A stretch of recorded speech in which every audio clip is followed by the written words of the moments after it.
once I'm home. PG-13 or...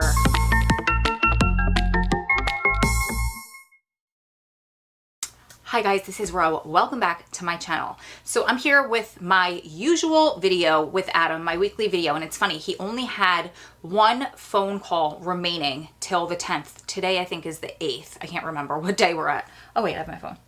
Today's the 7th, and we only had one phone call remaining until the 10th, and he emailed me this morning and said, hey, what are we gonna do for our weekly video? I have an idea. And I thought, I didn't even know we were doing a weekly video. That's so sweet of him to want to use a phone call on that. And he's very committed to doing this once a week as long as he can if there's not lockdown or he's not transferring or anything like that until he gets out. So he said, I have an idea if you don't have anything that you already want to talk about, which I didn't. I wasn't prepared. I didn't think we were doing this. He said, I'd like to turn the tables and I'd like to interview you. I said, okay, that's fine. I'm an open book with everybody, but you gotta give me the juicy questions. I want you to think really hard about this, and I don't want to know the questions in advance. So he took the time last night, and this morning he wrote out the questions, and he came up with some good ones. Hopefully you guys learned something or some things about me that you didn't already know. If you did, let me know in the comments below what they were. I will send them to Adam so he knows that he did a good job of asking questions, and if you knew everything in here already, then you could say that and I will have him try again. Before we get started, please do me a favor and like this video. It's just a free way that you can let YouTube know that you appreciate my content and they will share it out with other people. And also, if you're new here, welcome. Hit the subscribe button. We are giving away 3 of these cups when we hit 7,500 members, just as a thank you for all of you guys for being here. So if you're already subscribed, then share this channel with your friends. If you're not subscribed, hit that subscribe button below. As of this afternoon, we just hit 6,000, which is amazing that I get to share my story, share Adam's story, especially share our story, and I get to support and inspire every single one of you. Here's my interview with Adam. I love you guys. Enjoy. Comment below. Hey. My camera almost didn't start recording, and we almost just did this without recording, but we're good. We're good. We're good. All right, you got 15 minutes. Okay, before we get started, I just want to say one thing. First and foremost, I just want to let you know how much I love and appreciate you and how I'm in complete awe of all that you managed to do, you know, while holding down a full-time job and taking care of the family. It's absolutely amazing. And that kind of leads into my first question. Thank you. Now I'm very scared if you could only see the face I'm making. And you got absolutely no heads up on any of these questions. So I know that probably some may come as a surprise, but let me just start with the first one. Okay. You know, you sacrificed so much to remain in our relationship. And I was wondering, you know, what's been the most difficult sacrifice for you to make thus far? Well, I think a lot of people would think that it would be, you know, potentially not having children or anything like that. And I truly think that I'm just leaving that up to God or the universe or whatever you believe in. Honestly, I don't know if it's in my cards to do it. I don't know that it was ever. So I think the most difficult thing for me has been kind of sometimes feeling like I live a double life. Like I can't just be open and honest about our relationship with everybody. And so it's led to a lot of anxiety, sometimes paranoia. All right. Well, kind of adding on to that, looking ahead to once I'm out, you know, and obviously things change with our relationship. We've been doing, you know, our relationship has been this way for a decade, more than a decade now. And I was curious if you thought that there was anything else, you know, that you were concerned about that would change once I did get out. With you or with us or? With us. No, I think I just have, normal concerns like what's going to happen when we live together. It's kind of that whole first year of living with somebody or marriage regardless of prison or anything like that. But the whole institutionalization and having to rework into each other's lives. I've been so independent for so long that I think a lot of prison wives kind of find some sort of coping or comfort in that. So I think I don't think there'll ever be a problem because we communicate so much, but I think there'll just be little things that we have to work through. Okay. As you can see, some of these questions are really for my benefit, because I'm curious, how some of these things, how I'm gonna impact your life. I mean, you've been the one making these sacrifices for all these years, and I'm happy to do whatever is needed to make you as comfortable as possible. So, listen, I've been living in a bathroom with another man for 20 years. I don't foresee any problem with us figuring out how to physically live together. I think the physical part, that's the easy part. I would say most people struggle with the other aspects of their relationships, and that's been one of the greatest benefits for us, like you said, our communication. Yeah. Okay. Well, let me ask you this: what are some of the concerns that you have for me coming out of prison and adjusting to, how much things have changed in 20 years? Yeah, well, you made a comment not too long ago in Visit that you were just going to get out of prison by yourself and get on a plane and go to Vegas. And I think that is the one and only time, I mean, halfway jokingly, but in our relationship that I actually put my foot down and said, I am ultimatuming, is that a word? I'm giving you an ultimatum here. You're not doing it, because I think you've been so good, better than anybody I've ever come across inside, at keeping yourself up to speed on things. But I can give you an analogy. And I went to school. I was going to school for nursing originally in college, and I knew everything in the textbook. I could ace my tests, but then under a microscope or working on a real human being, it was so different. It looked light years different from what it looked like in a diagram in a textbook. So I think just integrating back into that kind of stuff, it's very different. Even for me, I only fly once a year, and I'm not talking about just anything being the airport. It's just the analogy I'm using or the example I'm using, but it's going to be very different. And I think it'll be fun. I think it'll be really fun for us to kind of go through that together and to help you learn all of that. But maybe I think that would be something, or like you said, seeing people on their phones all the time. I think we're all going to look like zombies out here to you. I'm not even kidding. That kind of stuff. Okay. Well, as long as I have you there with me, I'm really not worried about anything. You'll be my Encino man. That's what I feel like sometimes. It'll come back quick, though. All right, let me ask you this. A little bit more fun. What are you most looking forward to us doing once I'm home? PG-13? Or... aside from the obvious.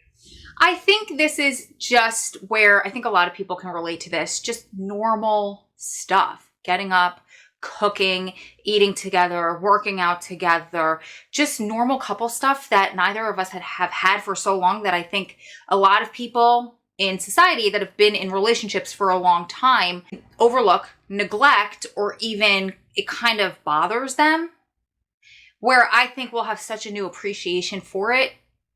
I'm looking forward to so much stuff, but just the normalcy of everything, the day-to-day stuff.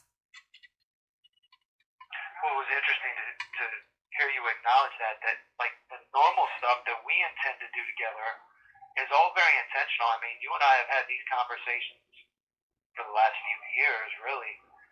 And for most people, like, that's not normal. I realize that, they don't take the time each day to sit down, to eat together, to work out, to do things together. And that's something that we've talked about and been very intentional in planning towards. So I'm excited about that. Me too. And just for the record, we're the furthest thing from normal, jail or not. Well, yeah, I really think we were very normal. But anyways, all right, a little bit more serious one. Early in our relationship, a number of your family members, friends, like openly questioned or even criticized our relationship. And I was, I remember this, and it's been some years, and things have changed, evolved. So curious to hear you explain how that was initially, and then, like, at what point did things change? Did their perspective of our relationship change? Was there a specific instant, or was it just time? Like what helped that transpire? So early on, I was young and I was hanging out with this girl constantly who was kind of aggressive. She was very immature and she flew off the handle very quickly. And so I kind of adopted, I'm a very empathetic person. So a lot of times I adopt people's personalities through being empathetic. I kind of absorb. So I became very aggressive and that's not my natural personality. Usually I'm very easygoing, go with the flow, not really dramatic. So I remember we were in the A&P parking lot, which is a grocery store. Not everybody has A&P. We have different grocery stores in different areas of the country, but we were in the A&P parking lot and I got a text for some reason, it was a group text with all of my sisters and my best friend on there. And my best friend was 9 months pregnant at that point. And I remember going in being like, if you don't want to agree with this, then we don't have to ever talk ever again. Like I was just being young and stupid and aggressive. And that was the one and only time that I got in a fight with my best friend and she cried. And to this day, I kind of regret that. And we've talked about it a million times and she loves you and she's part of the nonprofit board for Strong Prison Wives and Families. So clearly she's gotten over it, but I just kind of harbor that because that's not really me. So I can't remember if there was a specific instance that made everybody change their views and their thoughts, but I remember I would let my sisters read your emails sometimes, or I would read them to them parts. And I remember that at one point they were like, wow, he's really intelligent. Wow, he speaks so well. Oh my gosh, he writes so well. It's like he's singing. And then they would pay attention to the things that you said to me. And then they would pay attention to how I was changing. Because prior to that, I was out at the clubs all the time, going out every night of the week. I was neglecting my family. I was lying to my parents. I was doing stupid, young, immature stuff. And through our relationship, I think I was able to mature and I stopped doing a lot of that stuff, whether it be because I was growing up, whether it be because of your influence, whether it be because my priorities in life were changing. But they saw that shift in me during our relationship and how you helped guide me with that. I mean, in the past, I had all kinds of crazy boyfriends who did all kinds of crazy things. And again, I was very aggressive in certain situations because it was their influence on me. So I think it was all of that. I mean, now they love you. My older sister calls you her abs. And they can't wait for you to come home. Wow, I'm so relieved to know that I'm not the crazy boyfriend. No, you're not. Somehow someone else before me had that title. A few of them did, yes. Okay, well that's definitely good to know. Wow. Yeah, I didn't know exactly about, the situation with your sisters and sharing things with them, and I'm grateful that that they were supportive and that helped bring them around. It's been quite a few years, and I'd say that we've both definitely grown up, matured.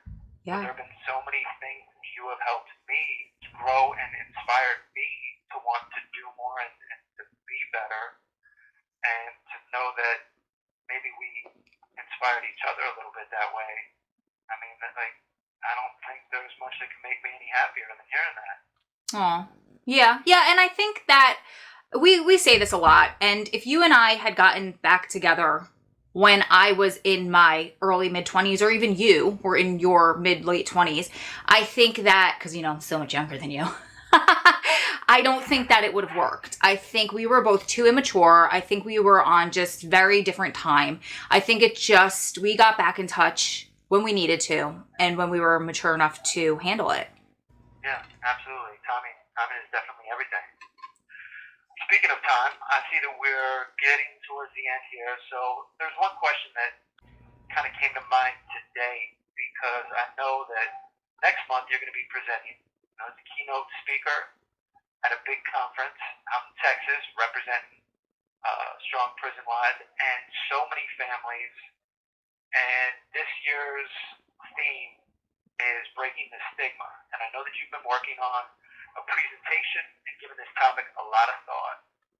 And if you knew right now that there were over, say, 1 million people listening to you, and each of them had a loved one who is currently incarcerated, what would you suggest for each of them to do to support your efforts and everyone else at this conference to help break that stigma? To live from an authentic place, whatever that is for themselves. Because when you live in authenticity, then you're confident enough to advocate for your loved one.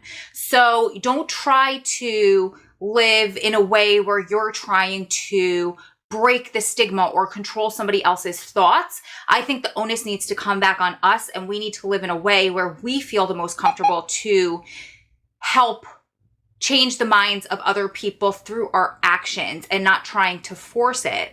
When you live in authenticity, I think that everything kind of starts aligning.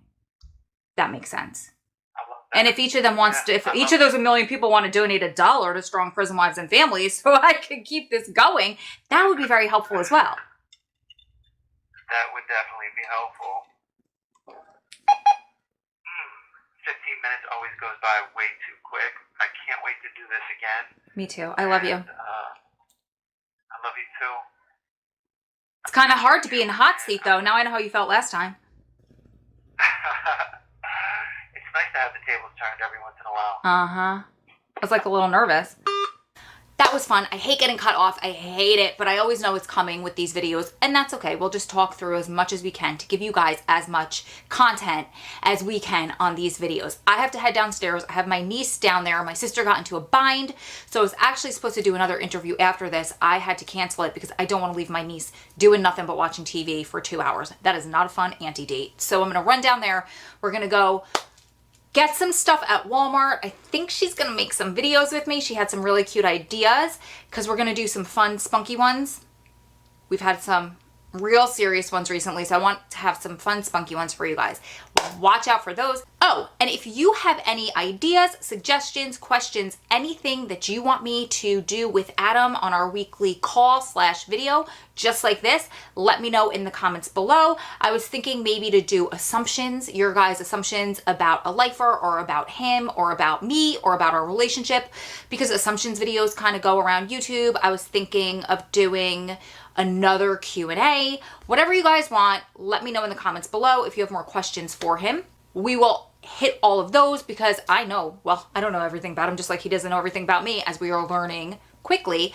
But I want you guys, I want to give you guys what you want to know from him. We could do what he's, the goriest thing he's seen on the inside, the worst thing, the craziest thing, whatever you guys want. Let me know in the comments, and then we'll take a poll, we'll vote, and we'll see what we're going to do next. You guys keep staying strong, keep loving strong, keep supporting one another through this journey, because you're one day closer to it all being behind you. And Lord knows we are too. Lots of love from my heart and Adam's heart to all of yours. We'll see you beautiful ladies and gentlemen in the next one.